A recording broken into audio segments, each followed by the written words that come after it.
Okay, Mr. Tillman, and I think a couple of classes asked if you could turn the volume up so we can all hear a little bit better. Okay, all right, I will do that. Let's see.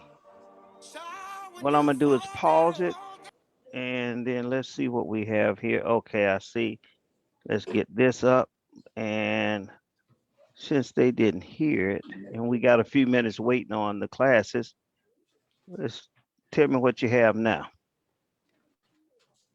Welcome everyone. Welcome everyone. Are we ready to start? Or we still have classes coming in? We're ready to start. You guys ready? Yeah. Okay, we're ready to start. Yeah, let's get it. Let's get it. Let's get All it. right. All right. I hope y'all like the song I played for you for the intro. Yes, sir. All right. Well, my name is Joe Tillman. I ride a motorcycle, so in the motorcycle community, they know me as Hot Wing. And for the kids, Hot Wing is because I love me some hot wings. Uh, it's a pleasure and an honor to be in the classroom with you today. And we're going to talk about a little Black history.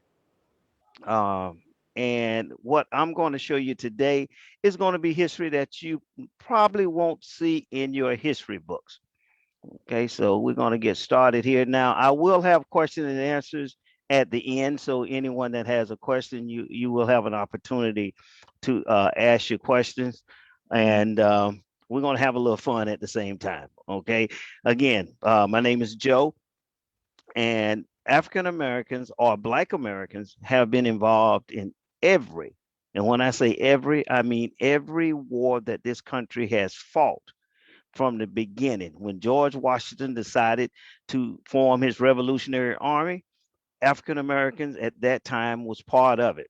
However, what has been a constant from 1775 to 1951 is that we were not allowed in the war until it was positively necessary for the United States to win. We were not allowed to get in until it was positively necessary for the United States to win. So, with that being it, let me give you a little background on me, where my passion and my story comes from. I grew up right here in Jacksonville, Florida, on the north side, right in between Rains and Rebolt. Well, in my fifth grade, we went from an all segregated school system to an integrated school system, which put me over at Forest Hill Elementary, which is right next to Rebolt Senior High. So I'm in the fifth grade, and I'm one of two Black males in that fifth grade class. As we went through what we call social studies back in the day, as we went out to recess, one of my classmates who happened to be white said to me, "Joe, y'all were only slaves." He didn't say it to be mean. He was stating that because that's all that was talked about in the lesson. So from my fifth grade all the way up to graduating from the 12th grade, whenever it came to people who looked like me, there was only a few, and it was always basically the same that we studied in history. And then the rest of the lesson was about people who look like me being slaves. So that took me into the military in 1977, where I went to my first duty station, which was Fort Stewart, Georgia.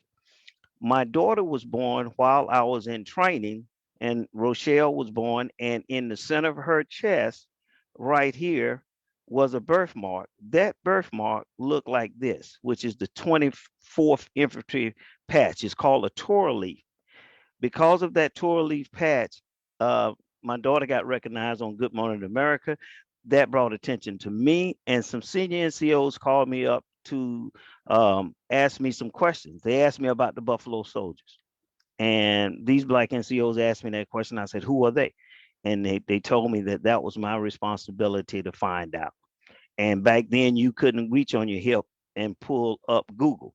I had to go to the library class. So I went to the library and I looked it up and found out the Buffalo Soldiers were an all Black enlisted unit that was after the Civil War.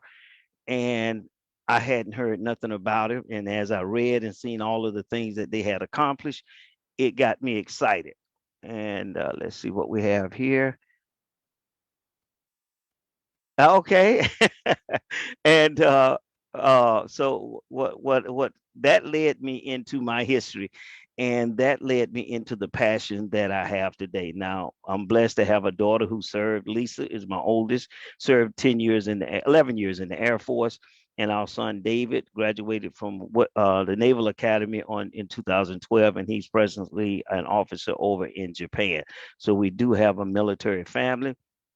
Uh, Going back to our history, and during the Revolutionary War, you had blacks who fought on both sides of the conflict. They were black patriots if they fought with George Washington. They were black loyalists if they fought with the British. Both sides promised that we would be free. Both sides. Now, the George Washington did set some of the slaves free, but not all. Not all, and he returned them back into slavery.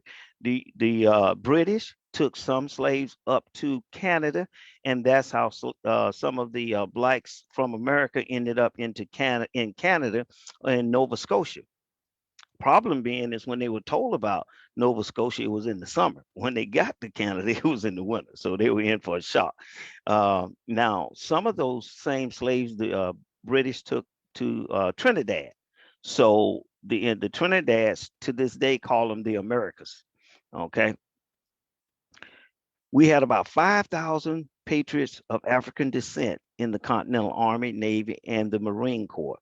Now, we even have black women who served, but they served as men. They served as men. And some of these units that fought with the Revolutionary Army, you will hear about later as we move into the War of 1812 and then into the Civil War. Okay. The Revolutionary War at the end, African Americans, the black soldiers, returned back to slavery. Then the United States passed a law that said anyone of African descent could not join the army. Okay, so now the War of 1812 happened. British came back, they burned the Capitol, they were coming up the Mississippi, so they needed blacks to fight again because they were about to lose to the British the second time. So with this law, they could not enlist blacks. So what happened? They enlisted the blacks, but the adjutant general put them in the roles as white. So they fought in the War of 1812, but fought as white men. So as we go back and look at our ancestral history, we get to the time frame of 1812. You might see an uncle that is listed as white, but actually he was black, but just registered so he can fight for the United States as being white. At the end of the War of 1812, there was an election. Those black soldiers went to vote and they were told that they could not vote because they were black. They took it to court and protested that. The judge said, these men, as I can see, are black. However, they are registered in the census as being white, so they have the right to vote. So as you do your research, going back and looking at your ancestral history, just remember the census changed their racial identity just so that they could fight. But now after they beat the British for the second time, we again was returned to slavery again. So we've up to the War of 1812 now. And now after the War of 1812, there are some things that's going on that the history books don't talk about. One of them is that we have a strong militia going on right now. We have about 150,000 trained militia because these men are meeting in cities like Philadelphia and Buffalo, and they are putting together a revolution. They're putting together a plan to stop slavery to the point where people like Major Martin R. Delaney, when you hear people say to someone, go back to your country of African descent, well, he point blank told everyone that our country is the United States. And from here, we will not be driven by any policy that may be schemed against us. We are Americans, Black Americans. We have a birthright citizenship. So he made this clear. Now, his rank was a major, and he was the highest ranking when the Civil War started. Major Delaney was the first African American to reach a field grade position. Major is a field grade. When the military was formed, no person of African descent can go past the rank of lieutenant because a officer, black officer, could not be in charge of any white soldiers. So he could not outrank. But because of his skill level, Major Delaney was able to reach the rank of major. Now these militia units were being trained. So when you get to the movie of Glory with Denzel Washington, and they show that they were not soldiers, I want to tell you, class, that these men were professional soldiers. They were not like the movie Glory depict those men. They were trained, and there is the records from officers that shows that the officers are saying, and these are the white officers, said that if they had and this is from the North, if they had a full army of men that joined of African descent, they would have been able to finish the war off in less than a week. That's how skilled they were as soldiers. But Major John S. Rock, now as you can see here, okay, as you can see here, they were having conventions all over. All right. Congrats on that in that movie as an extra. That's cool. You can see where Major John S. Rock was stating clearly that sooner or later the clashing of arms will be heard in this country. Now he was saying that because these men had formed a alliance together. They were meeting. It was being planned. They actually sent people over to Africa to set up trade between Africa and the European countries. So when the revolution started, they didn't want the Europeans to jump in. So they were setting up trade to make sure that there was no need, economic need, money needs for those Europeans to come over to the aid of the United States, because there was 150,000 freedmen capable of bearing arms. And when the question was asked, will the blacks fight? Dr. John S. Rock said, of course they will. Now look at this. This is March 5th, 1858, long before the Civil War. Understand that how we're depicted in some of the history books is not how it was actually going on at that time. President Lincoln, he had to hold on to the Emancipation Proclamation until the North had a major victory. When he wrote the Emancipation Proclamation in 1863, I want you to understand, class, that he did not free one slave. The Emancipation Proclamation did not free slaves. What this Emancipation Proclamation done, it gave us as Black Americans the right to bear arms, and then that allowed us to free ourselves because the North was losing. So by allowing the African Americans, which form what is called the United States Colored Troops, to get into the fight, it changed the course of the war. And then when you look at the state like Texas and a national holiday like Juneteenth, understand that it was the United States Colored Troops in Texas for almost 8 to 10 months fighting in Texas. And then when General Granger showed up on June 19th and read the Emancipation Proclamation, it was a formal setting. It was the United States Colored Troops who freed Texas. So when you hear about Juneteenth, know that General Granger did not free the slaves in Texas. It was the United States Colored Troops who freed the slaves in Texas. So again, we freed ourselves. Now let's talk about Florida. Florida, we celebrate something called May Day. May Day is because on May 20th, the Confederacy surrendered in Tallahassee. So we celebrate May Day because of that.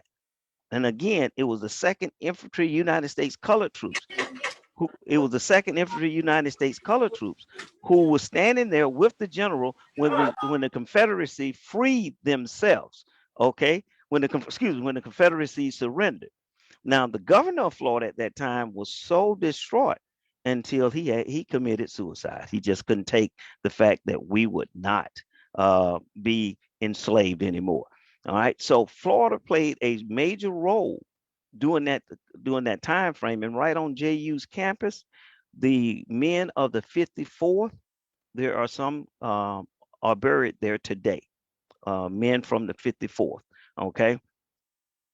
Now, as I said, we fought under the infantry, cavalry, artillery, musicians, pioneers, and sailors. And we were in some of the major battles and caused the United States, the North, to be able to continue to be called the United States. Now, some of the individuals that I'm going to highlight, in Jefferson Davis, he had a spy working in his home, didn't even know it, because the people like Harriet Tubman was trained spies. She went to Canada, learned how to be a spy, came back and was down in the South and was one of the best spies for the Union Army. The gentleman you see sitting, Robert Smalls. Robert Smalls stole the Confederacy ship, sailed through Confederacy checkpoints, and turned it over to the Union Army. Later, he went back to South Carolina, ran for Congress, and won. Now, some of Robert Small's family, his daughter and others, live right in Live Oak, Florida. And Sergeant Pollard Beatty was the first to receive a Medal of Honor. Now, some people will argue the point who was first, but he received the Medal of Honor, and that's the most important. We'll worry about who was first later. Now, as we move out of the Civil War, we were getting ready to go into peacetime. Now, this is where the Buffalo Soldiers come in.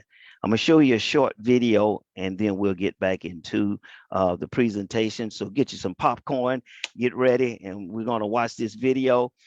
This is after the Civil War.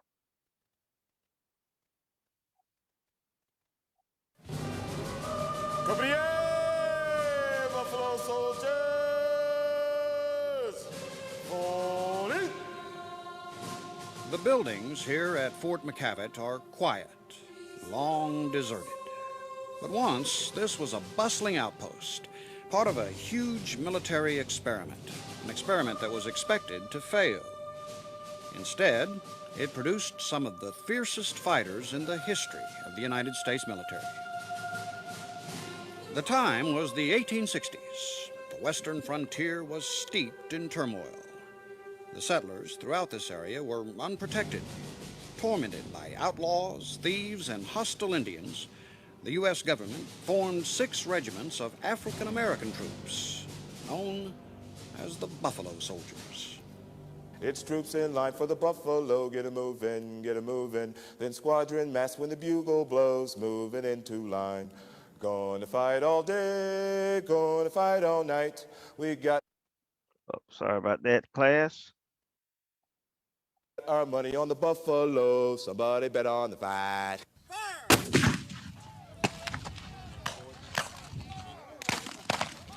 For over 100 years, the legacy of the Buffalo Soldiers was lost in a baffling historical void.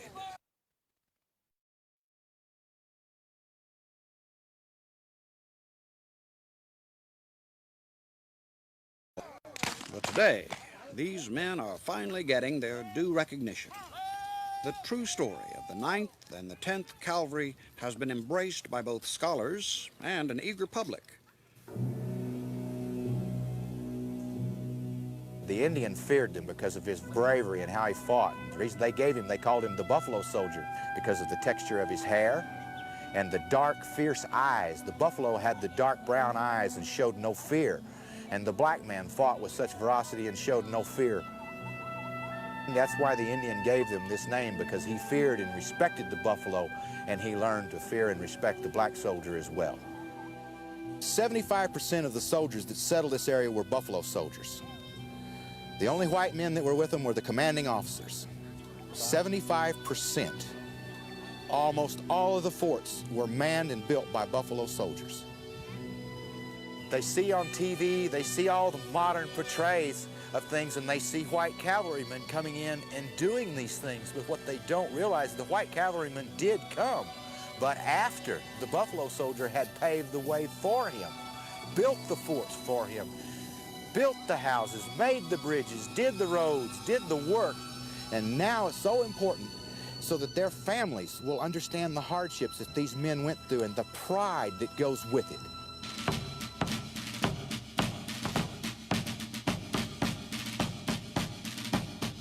The reason I joined was for a steady income. Why, I made a whole $13 a month. That ain't funny, that's more money than I'd ever had. Ken Pollard discovered the legacy of the Buffalo Soldiers in the late 1980s. Since then, he's traveled throughout Texas, sharing that knowledge with kids. I was once a captured slave. Now I'm just a black man who came to be. I was a hard-riding hero for the 9th Cavalry. Tell me, how did they survive in this new land? I am a Buffalo Soldier. How you doing, Trooper? Fine. That's our summer uniform, by the way. No wonder it's hot. But it's also the winter uniform. At attention, Trooper. I'm doing it. I got on. You want the pants too? I found out about the Buffalo Soldiers by accident. I happened to walk into Fort Griffin, and I asked that manager why he had all these pictures on his wall. The pictures were of black folks. And that's when he started telling me about the Buffalo Soldiers. And this is like 5 years ago. So I was not aware of them either. Why's there a number 9 on your head? That stands for 9th Cavalry. How old are you and how old are the horses? Well, I am 40-something. Y'all stay in school and stay on them grades. Okay. All right.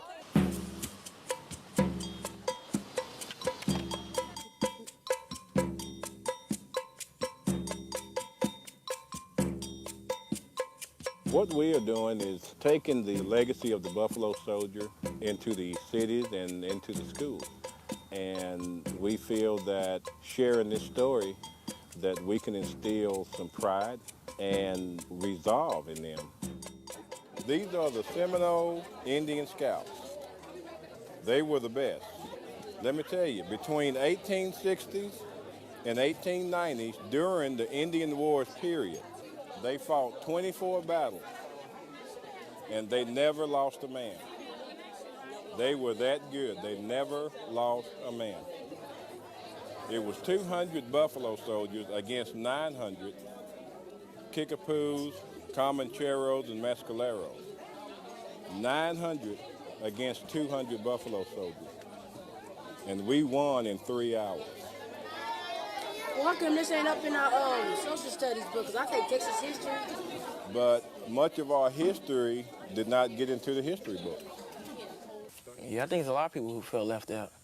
I remember I used to feel left out until they came to my school and stuff. Then I knew, because they didn't teach us nothing in school, but that we were slaves. That's all they taught us. They didn't teach us that we were heroes or nothing. Every time you went to school, in history, all you heard about was slaves this, slaves that. You heard about no black heroes. Having the Buffalo Soldiers as heroes when I was growing up would have been great. My family come from just north of Waco, and my relatives and kinfolk, cowboys, man. But we didn't have any black cowboys or soldiers, to really look up to. For me to have the black heroes there when I was growing up, that would have been instilled in me, that sense of pride. And I'm finding out late, but if I had grown up with that, I could have had, they would have been my heroes.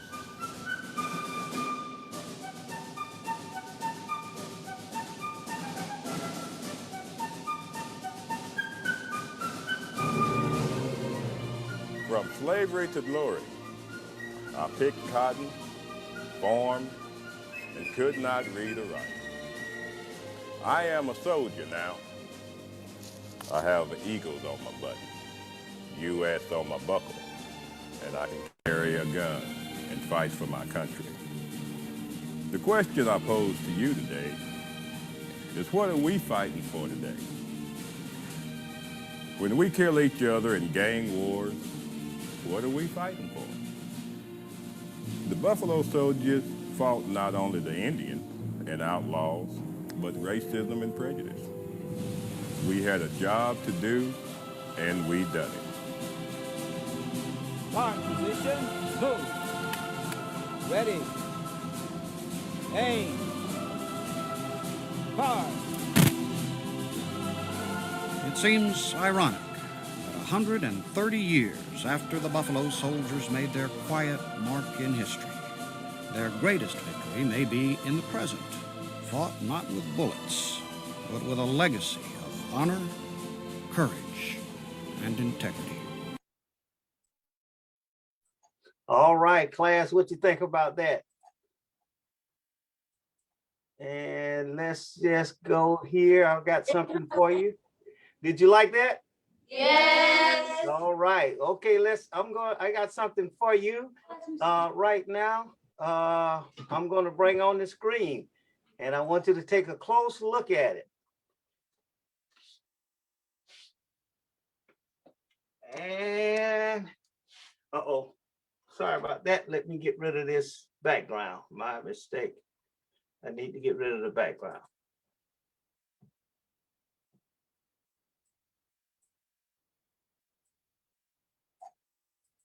There we go. Now we can see it. Okay.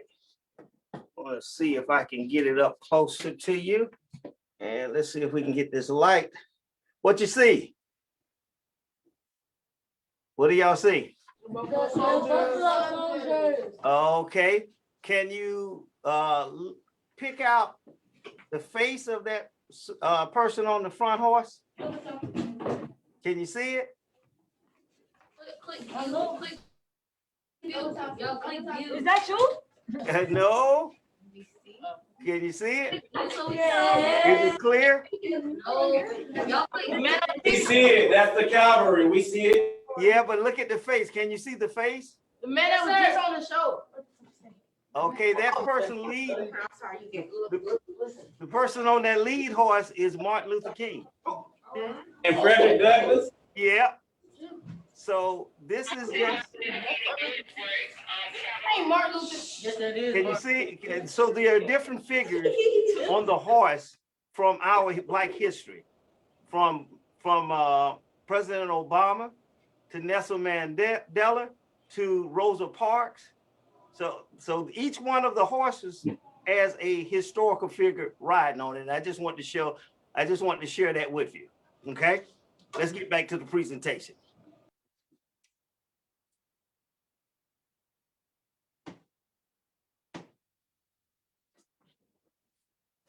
All right. And if you notice, the shirt that I'm wearing, class, is from the Negro League, All Black Baseball League. So let's get back to our presentation.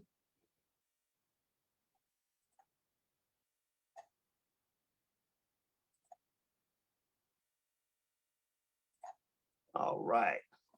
Okay.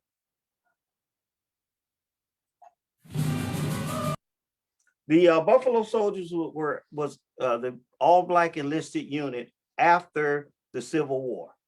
Now, President Lincoln authorized these men to serve after the Civil War, but we know that President Lincoln, he was assassinated. And so his replacement was Anthony Johnson, President Anthony Johnson, who was from the South. So he vetoed President Lincoln's bill. Congress stepped in on July 28, 1866, authorized 2 cavalry units, the 9th and 10th Cavalry, and authorized 4 infantry regiments, the 38th, 39th, 40th, and 41st Infantry Regiments. Now, one of those regiments was special because there was one female who changed her name to Williams Kathy and served for 2 years as a female, and no one really knew that she was a woman. And she served in the 38th Infantry Regiment for 2 years. And her name was Cafe Williams, but she changed it and reversed it to Williams Kathy and was the only female Buffalo soldier that we know of. So the Buffalo Soldiers Cavalry Unit, the 9th motto was "We can, we will." The 10th motto was "Ready and forward." Now they developed those mottos because the jobs that they were given was harder than anybody else's job. All the other military units didn't get the same job. They would build the forts, and then the white units would come in and move into the forts, and they would sleep outside the fort. So the 9th and 10th Cavalry missions were always missions where they were not supposed to come back. So they developed a mindset of there is nothing you will do or give me that I can't accomplish. So I'm saying to everyone in the class today, develop the mindset of the Buffalo Soldiers. There is no job, there's no homework, there's no lesson that you can't do. You just develop a mindset of we can, we will, ready and forward. So when it's time for that homework, it's ready and forward, okay? Now, the 38th, 39th, and 40th and 41st eventually became 2 units. They became the 24th Infantry Regiment, which I was part of the 24th Infantry Division, and then you had the 25th Infantry Regiment. The horse units, the 9th and 10th Cavalry, served from 1866 to 1944.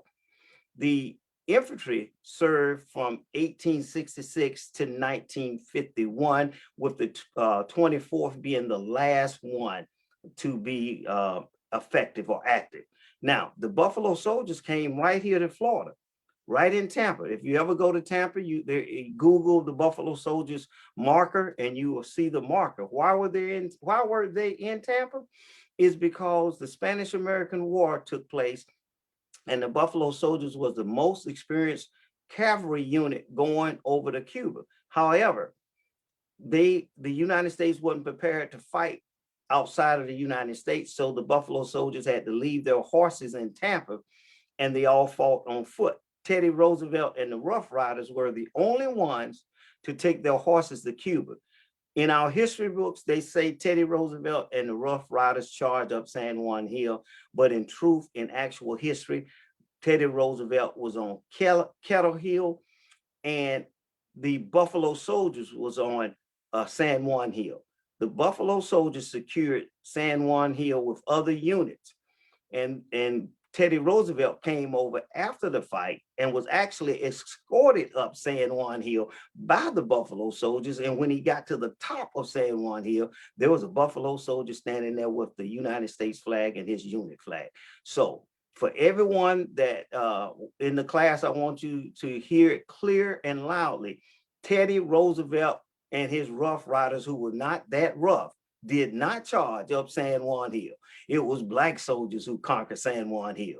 Teddy Roosevelt was the only one with military experience. The rest of his Rough Riders was polo pony experts. Never, ever been in the military a day in their life. So let's just kill that rumor of Teddy Roosevelt charging up San Juan Hill. Now, the officers of the Buffalo Soldiers, Colonel Hatch was responsible for the 9th Cavalry. Major Greason was responsible for the 10th Cavalry, and later on, John J. Blackjack Pershing was commander of the Buffalo Soldiers. He got the name Blackjack because he was a commander of black troops. Now let's talk about some of the black officers. Lieutenant Henry Orflipper graduated from West Point and was the first black to graduate from West Point. It was one other black, Armstrong, that was ahead of him, but he did not graduate, couldn't handle the pressure. Every day, no one spoke to him for 4 years. Not one social word was spoken to Henry Orflipper for 4 years. He ate by himself for 4 years. And at West Point, you don't get to come home when the bell rings. You live and eat and go to school for 4 years straight at West Point. He survived that and became a second lieutenant, but because of the color of his skin, he could not command troops. So they made him a officer in the supply. Now, they later falsely accused him of stealing petty cash and put him out the military, but he was a brilliant engineer. He developed a drainage system for the state of Oklahoma, and they're still using his drainage system today. They call it Flipper's Ditch. Later, President Carter restored his military honors and awarded his honors to his family. Man in the middle is Colonel Charles Young. Colonel Charles Young was responsible for developing the park and ranger system that we have today. They protected all of our natural resources, and Colonel Charles Young was later drummed out of the military because they said he was unfit. He later became the military advisor for the Wilberforce College. But to prove his fitness, he rode his horse from Ohio to DC and got off and said, "How you like me now?" And he was ended up given an appointment over in Haiti, where he eventually passed away. And the last gentleman you know from baseball, Jackie Robinson. Jackie Robinson did break the color barrier in baseball, but before he broke the color in baseball, Jackie Robinson played football in Hawaii. Jackie Robinson left Hawaii 2 days before the Japanese bombed Pearl Harbor, landed in California, signed up in the military, well, drafted to go in the military, and was assigned as a corporal in the 10th Cavalry, Fort Riley, Kansas. He later met Joe Louis, who he told that he wanted to become an officer, and he worked it out so he could become an officer. And with that, he returned back to Fort Riley, Kansas as an officer. All right. Got you. I see you transitioning in 15, and I will make sure we get to the end. Thank you. So Jackie Robinson later went from the 10th Cavalry to the 761st Tank Battalion. And 761st Tank Battalion was the first all-Black unit that went in World War II, and they were known as the Black Panther. So the 761st Tank Battalion was the Black Panthers long before the movement. All right. World War I, we had the Harlem Hellfighters. Now, why is that important? Is because your teachers will recognize this. The Harlem Hellfighters band was the most renowned band in that went over to the Europe. When they came back, all of the HBCUs took the band members and made them directors of their bands. So every HBCU got their rhythm, got their music, got their swag from the Harlem Hellfighters 369th band. How about that? James Reese was head of the band, and it had a Latin American feel to it because of the Hernandez brothers. As we move out of World War I, we went into World War II, where we call it the Double V. This was the symbol for all Black Americans in World War II around 1944. The Double V meant that we wanted freedom, victory over the Germans, and then victory over racism in the United States in 1944. Some of the units, real quick highlight of some of those units, you had the Mumford Point Marines. This is the Red Ball Express. And again, this is that 761st Tank Battalion I was telling you about right here. Now let's talk about the women, because let me say this to you, class. I talked a lot about men, but during every segment that was going on, we had heroic women serving our country. Now, Ray Montague was the first person, Black, white, male, whatever, to design a Navy ship by computers. She was told as a little girl, all she needed to worry about is cooking and having babies. She proved them wrong. She passed away two years ago, and her rank at that time in DOD was equivalent to a CEO for a Fortune 500. Now, these ladies right here are the Tuskegee Airmen. They trained the Tuskegee Airmen. They trained the Tuskegee Airmen, and most were flying long before the men. This one here is the 688 Central Postal Battalion. Their claim to fame is that they went into Europe when the other units couldn't, other female units that were white couldn't. They took the mail that was 2 years behind and then turned around and got it on time in less than 3 months, and it was never late again. And I will stop right here because I want to give the class some time to answer some questions. I know we got about 5 minutes left. So I'm opening up for questions.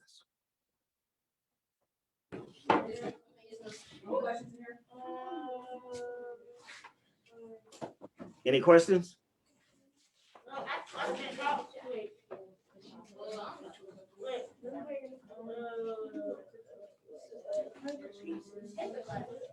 Okay, if I don't have any questions, do I have any comments? We have one question. Yes. Were you a soldier? Yes, I was in the United States Army. I went in 1977 and retired in 1997 after 20 years. We have a question. One, go ahead, Steve. So, how did you help with the end segregation? How did you help end segregation? Was the question. How did I help end segregation? I participated in segregation. I really didn't help end it, but I was a part of it and watched us transition from segregation to an integrated society as we are today. And with that being said, can I ask the class, why do we have Black History in February? It's the birthday of Okay, Abraham Lincoln and? Okay, and who made it a month? Who's the person responsible for making it a month? Barack Obama. No, Martin Luther King is. no. I'm gonna start it off, Doctor. Dr. Carter Johnson. There you go. Good job, Dr. Carter G. Woodson. Good job. And Dr. Carter G. Woodson was responsible for the month, and he created an organization called ASALA.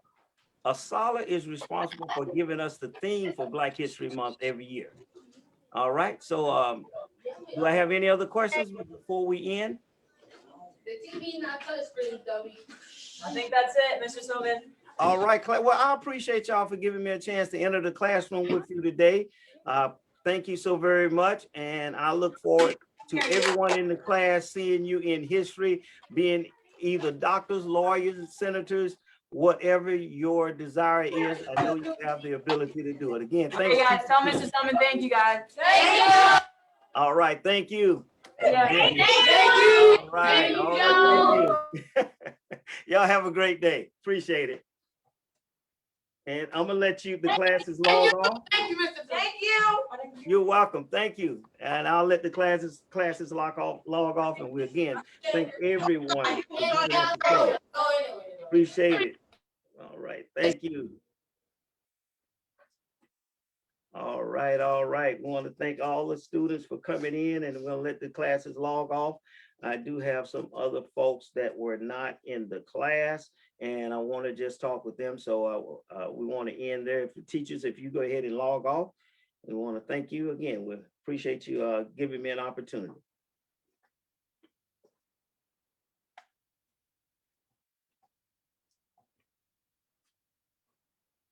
Okay, and Mr. Robbie, and if y'all will go ahead and log off, I appreciate you. Thank you. I appreciate you.